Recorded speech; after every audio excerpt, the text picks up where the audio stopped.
Good evening, everybody. Welcome back to the channel. Hope you're all having a wonderful day so far.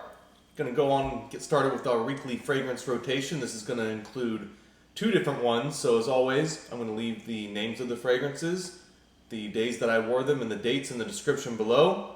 So we'll go ahead and get started. I'm actually going with a old-fashioned tonight with 7-year-old Haven Hill Bottled in Bond bourbon and cocoa bitters as a little bit of a change of pace. So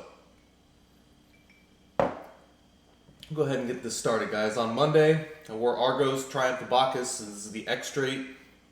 One of those fragrances to where I usually save it for dressing up, special occasions, or cigars. In this case, I really just wanted to wear the fragrance, and I wanted it to last a long time because I knew that I was going to be at a place where I could not reapply, and I wanted to smell good much later in the evening for dinner. And Bacchus is already a pretty strong scent, just the regular one. And the extrait takes that to a new level. And speaking of strong, the next day I followed it up with Unique Luxury Mashumaro. And this is definitely one of the stronger fragrances in my collection. Everything you touch, after you spray this on, it seems to smell like Mashumaro. It lingers, definitely fills a room up. Very gourmand, but it's really nice, you know. It's got some very cool notes in there. It's got incense and some other notes, even though it's got caramel, marshmallow, praline, I believe it has in there as well. But the incense and some of the other notes in there and the musk make it to where the fragrance isn't too one-dimensional, which I really enjoy about it. So Wednesday we got Bond number 9, Dubai Platinum. This fragrance here is just very versatile. It's very like spicy, woody, energetic. It's got papyrus oil in there as well. Woody, a little bit of vanilla in the base, so it's slightly like creamy wood note again. Very versatile. It actually reminds me of one of my old favorite Creed fragrances, Creed Spice and Woods. Just a little bit more aggressive, which I actually enjoy about the fragrance. But if you haven't tried Dubai Platinum yet, that is an absolute banger from that lineup. Unbelievable stuff. And as you can see, it was a little bit of a Boadicea kick here in the middle. But Thursday we got Boadicea Alseif, one of my favorite from the house, if not possibly even my favorite next to Aqua Sapphire. And it's hard to tell because there's just so many good ones from the house. Tobacco Sapphire as well is amazing. Oh man, florals, oud, musky, animalic, very fruity as well. It's got plum, raspberry, and some other notes in there. I mean, I tell you what, Alseif is everything you want in a masculine floral fragrance. It's very Middle Eastern, as you would expect from the house of Boadicea, but very well blended. And speaking of well blended again, this is Valiant from the house of Boadicea, a newer fragrance for me. I tell you what, guys, I can see what all the hype is about. You know, I know a couple people, I think it was Bowtie Fragrance Guy, has all the Zodiac collection. He rated this number 1 out of all his collection. And I could see why, man. Like, it is pleasing, floral, creamy, citrus, orange.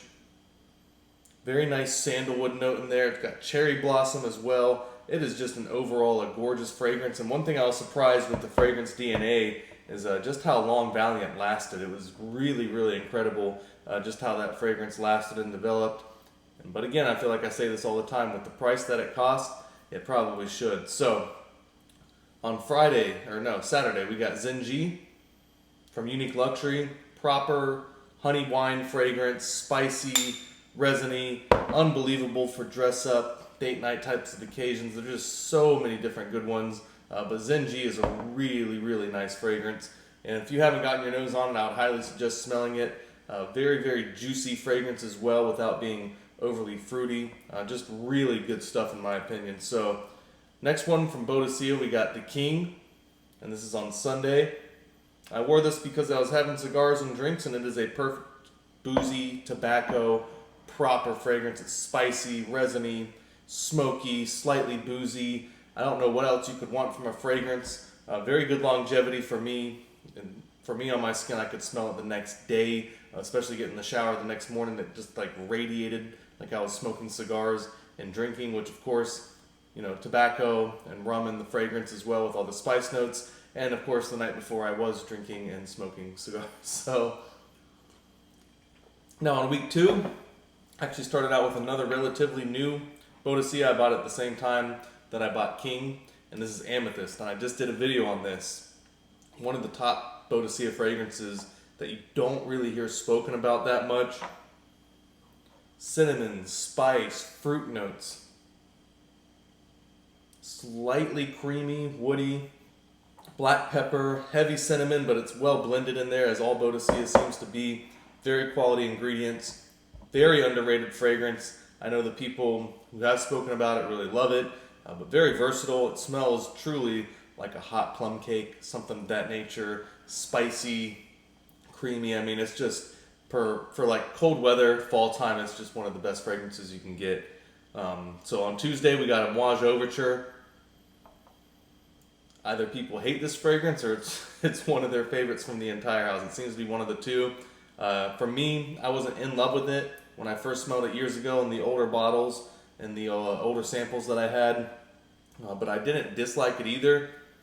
But I will say it definitely has grown on me. And in my opinion, the newer bottles and the newer packaging seem to be just as good, if not better. I know, there's always natural variation when you use a lot of natural base materials like Amouage does. So some batches may be better than others. And this one in the new packaging, if you like the old one, I think you like the new one just as well, if not better. Very, very distinct, resinous, spicy. It's got, I think, nutmeg in there as well. Brandy, cognac accord, animalic leather. It's just a very on-brand fragrance for Amouage. Very Middle Eastern. Speaking of very Middle Eastern, on Wednesday I wore Andy Warhol Silver Factory.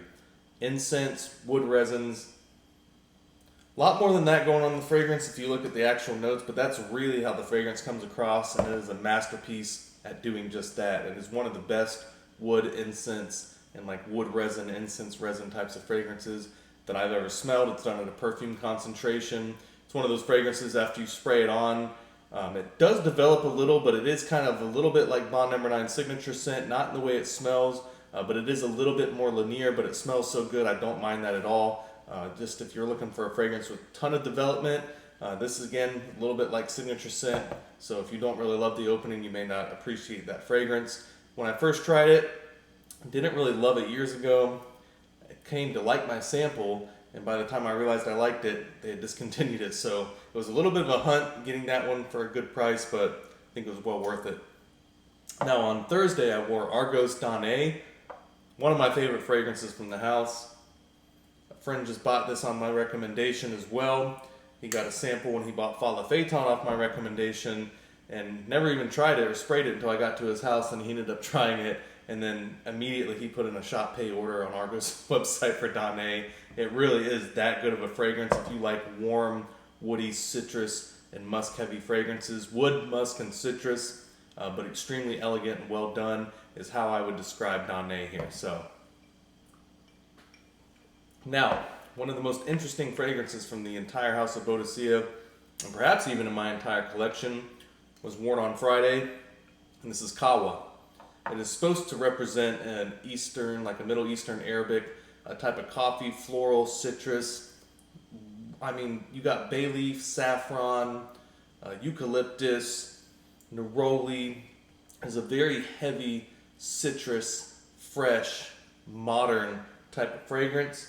What's really interesting is you can get the oud and the coffee notes in the base, which make this an extremely developmental fragrance, because spraying this off the top notes, you would never guess that you would smell any coffee or as much coffee as you would do 3 to 4 hours later. So that's a little bit of a trick from this fragrance, but it is absolutely incredible.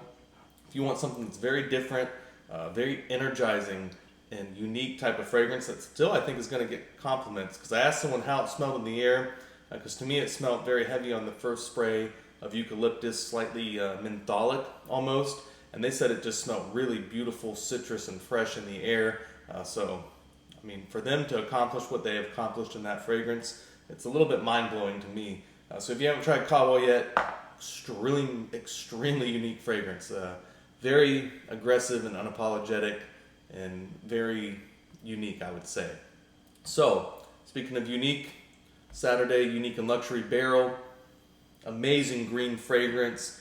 Vetiver, I mean, you just got to look at the notes on this. It's spicy, green, woody, extremely garnering, in my opinion, to compliments, especially during summer or springtime, but it was a little bit warmer out, which is why you saw, especially the change here at the end of the week with Danae, Kahwa, Beril, and then, of course, last but not least on Sunday, ARGOS Pallas Athene, which is one of the most beautiful red berry and floral sandalwood fragrances I think I've ever smelled.